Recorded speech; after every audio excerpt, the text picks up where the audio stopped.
So what's your name? Yeah, John Wiggins. And John, what do you do? I'm top sport trainer and coach for the Belgian Federation, specifically with the track and the road team. And you got your team or several members of your team on power cranks about 6 months ago, is that right? Yeah, that's right. We got about 7 riders using these power cranks now. Okay. What intrigued you about it when you first saw the power cranks? What did you think? Well, with the background of physiotherapy, the immediate improvements that we could see were from rehabilitation, so from injuries and gaining strength, so stabilization. That was the immediate core strength development. That was the immediate response that we had immediately back from the technique, from using the clutch system. And that's what you anticipated when you saw him. You said, this is great. I see this as a tool to help us prevent injuries and stabilize, et cetera, and work on technique. Yeah, we were looking initially for a training tool that can complement the gym work that we're doing. But it has to, because we're always trying to simulate the cycling, so that obviously the power crank came into perfect practice for us. Yeah. Now, can you tell some of the things that you found? You've had them about 6 months.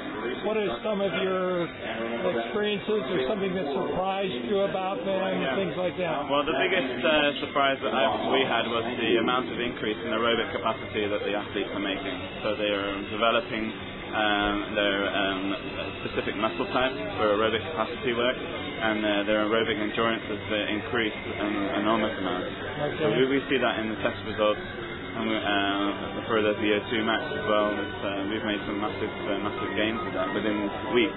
We're not even talking months. Really, within weeks you were seeing that? Yeah. How often do you test your athletes? We're regularly, so between 4 to 6 weeks that we have testing, variable testing now. So like within one interval, maybe 4 to 6 weeks, you saw increases in VO2 max and efficiency? Well, initially it would be efficiency that we see.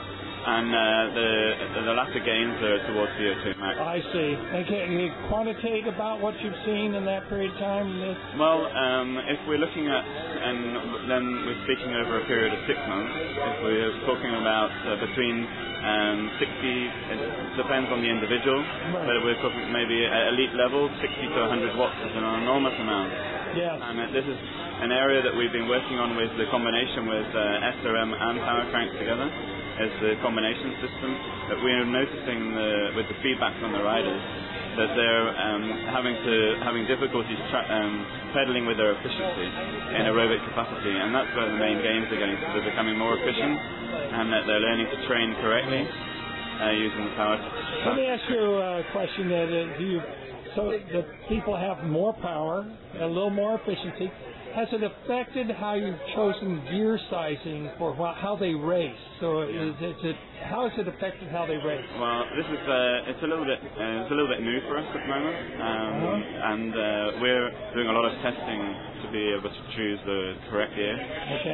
This needs a little bit of time, but of course, if you get improvement in efficiency and improvement in power, and generally means that you'll be able to, depending on the track temperature, the type of track, the resistance and everything, normally it should mean that you'll be able to push bigger gear also. Right. And well, of course, this is like your first race since you've really been on the power crank, so you're still experimenting and seeing what the results are. Well, we did the World Cup in Beijing and the World Cup in Sydney as well. But the boys have had a really heavy program, and that's also maybe something that we've seen back from the power cranks is the amount of recuperation that they get.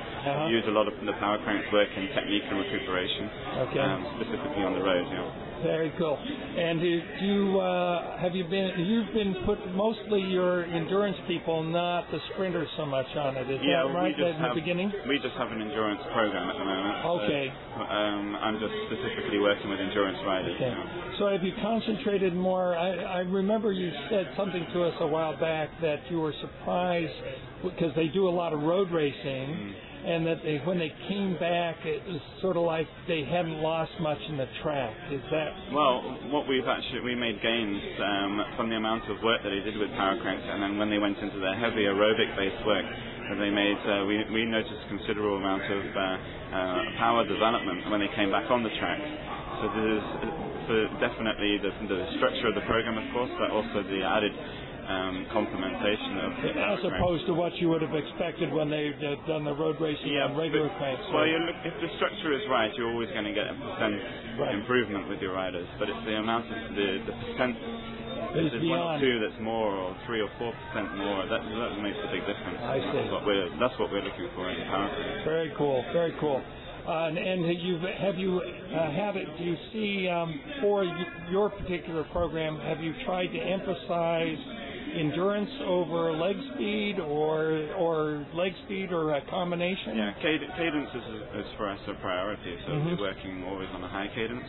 We're trying to produce the efficiency, produce the power output, and that's what we're now actually seeing with the riders. Of course, when we're talking about times and bringing the times down, and that also it takes a little time to actually realize that. Right. Well, yeah, you got to put the hours into the muscles. Yeah, that's right. You have to have also a little bit of patience. It's always like that. Right. And with our program, it's very heavy with a 6-day program, so we have a lot of commitments there for the sponsors and for the teams. So there's an area that we have to take into consideration, which is again where power cranks comes in good, because it's for recuperation. So. Right.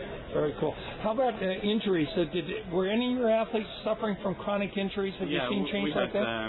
Bert Rusum, he fell in Tour of Spain, and he suffered a lot with the hip problem from breaking his hip. He broke it pretty badly. And we've got him back on power cranks, and we've brought the cadence back up. And he's still lacking percent in his hip, which is normal compared to his right side. His left side it was 30% difference, which is a massive amount for a professional athlete. And we've managed to get that back up. So he's now doing all the sprints in the program. He's being able to complete a full 200-kilometer training program, day program, with full variable spicing work. Now, you would have rehabbed him or tried to rehab him without power cranks, but could you say how much power cranks has sped up the rehab process? His rehab program has been considerably, well, for us it's slow, but it could be also to do with his age as well. He's now 36. He's been 15 years pro, and he has a lot of expectations, a lot of feeling from experience of what he should be feeling right now. But what we've tried to develop with the power cranks is the stability in the hips. Right. So if he's created this hip stability, which he has now, and that is through a lot of work with power cranks, that we've tried to then emphasize this now onto the road, which he's now managed to realize. So. How long? A lot of elite riders have problems with power cranks because we slow them down. Yeah. How did your riders take to the power cranks? Did they take to it themselves, or did you have to do a lot of talking? I had to stimulate them a lot, because the problem that we had with power cranks initially was that the riders, they didn't like to train so slowly that they couldn't train anymore with the groups that they were with, and we had to go back to the SRM files, and that was the nicest thing that we combinated with SRM and power cranks, is that we're actually being able to prove to the rider, no, you're training now correctly. You're training individual program, especially designed for you, and that was something now that they've been able to develop into their program. So they have their days when they can go in a group ride, but their program is very individual, which it has to be at that level. So I assume now the athletes like the product. Once they're through that, they like it. They like it now. They like it a lot. But it's initially difficult. Technically, it's difficult. So it's either the athlete has to be self-motivated, or the coach really has to get them through that transition. Yeah, I think it's more difficult, and maybe Bertel can explain that once in an interview, but for athletes that are older, that they have a considerable amount of time to try to get used to it. So if they're not stimulated by a coach that believes in the program, it could be a lot harder than for, say, younger riders. Right. Very cool. Do you think there's anything else that we ought to be telling the masses out there about the product from your perspective? Well, I think that if you're developing your athlete correctly and on an individualized program, then a power crank definitely comes in as a training tool that you can use every day, or let's say 3 times, 4 times in the beginning in the week, and you can build into the programs. There's a lot of professionals that are just using the power cranks for an hour per day, and they build up to the hour as well, so they build nice and easily. But they're actually gaining daily benefits out of that. So they're combining 2 types of training, with power cranks and without. Well, I have to admit, even though I like the immersion of things, but somebody who's a top-level pro people are paying them to race every weekend. It's very difficult for them to do that. So that taking it a little bit at a time that's an acceptable way for somebody at that level. I mean, that's what they have to do. When the trust comes with the power cranks in their program, we have seen a lot of riders that between rest days in big tours that they're actually getting back on their power cranks to regenerate and also to get the correct biomechanics of the Yeah, we were surprised a few years ago when they had a picture of the Stefano Gazzelli's bike and the rest day of the Tour de France, and there were the power cranks on it. He was off on them on the rest day, so it's like a little rejuvenation, I guess. Yeah, definitely. Yeah, in the beginning it's not rejuvenation because it's some hard work.